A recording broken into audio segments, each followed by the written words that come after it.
এই মেলার শুভ উদ্বোধন ঘোষণা করছেন। ধন্যবাদ মাননীয় প্রধানমন্ত্রী। ভূমি সেবা মেলা 2026 এই যে 3 দিন ব্যাপী যে সেবা, এই সেবাটি সারা দেশের সাথে একযোগে গাইবান্ধাতেও এটির উদ্বোধন হয়েছে। এই 3 দিন ব্যাপী যে ভূমি সেবা মেলা গাইবান্ধা জেলায় আমাদের এই জেলা প্রশাসক কার্যালয়ের চত্বরেই হবে। আপনাদের মাধ্যমে সবাইকে গাইবান্ধা জেলার সকলকে এই ভূমি সেবা মেলায় অংশগ্রহণের জন্য এবং ভূমি সেবা গ্রহণের জন্য আহ্বান জানাচ্ছি এবং প্রতি সেবাগুলো নিতে পারেন এবং সহযোগিতা পেতে পারেন। আমরা সেভাবে তৎপর থাকবো।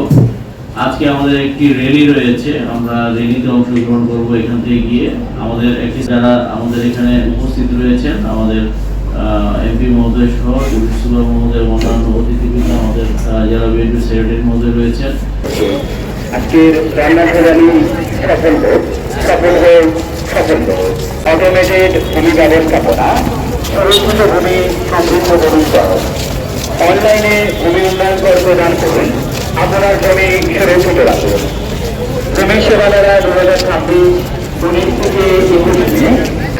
এই তৃণমূলের ভূমি সেবা গ্রহীতা যারা, তারা কিন্তু এই 19 থেকে যে 21শে মে এই 3 দিন ব্যাপী যে ভূমি সেবা মেলার তারা কিন্তু সেবা নিতে বিভিন্ন বুথে এবং বিশেষ করে জেলা প্রশাসকের কার্যালয়ের যে বুথগুলো সেখানে কিন্তু আসছেন এবং তারা তাদের যে সেবা সেটি কিন্তু গ্রহণ করছেন।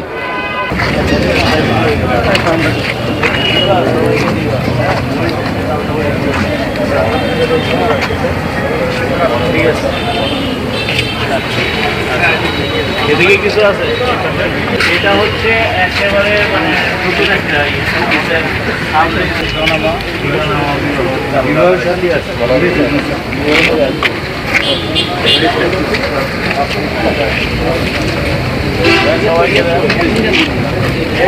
এইভাবে দিতে হবে, এইভাবে ধরে এইভাবে দিতে হবে।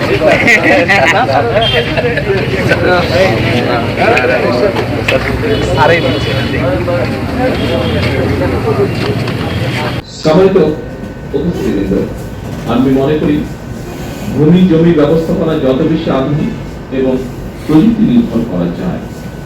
সম্মানিত উপস্থিতিবৃন্দ, দেশের জনসংখ্যা বৃদ্ধির সঙ্গে সঙ্গে এটি খুব গুরুত্বপূর্ণ বিষয় যে আমাদের মাথাপিছু জমির পরিমাণ কমে আসছে।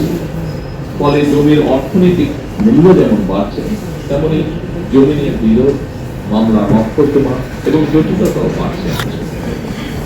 অনেক ক্ষেত্রে এসব বিরোধ ব্যক্তি ও পরিবারের শান্তিও নষ্ট করার পাশাপাশি জাতীয় উন্নয়ন কর্মকাণ্ডেও প্রতিবন্ধকতার সৃষ্টির কারণ হয়ে দাঁড়িয়েছে।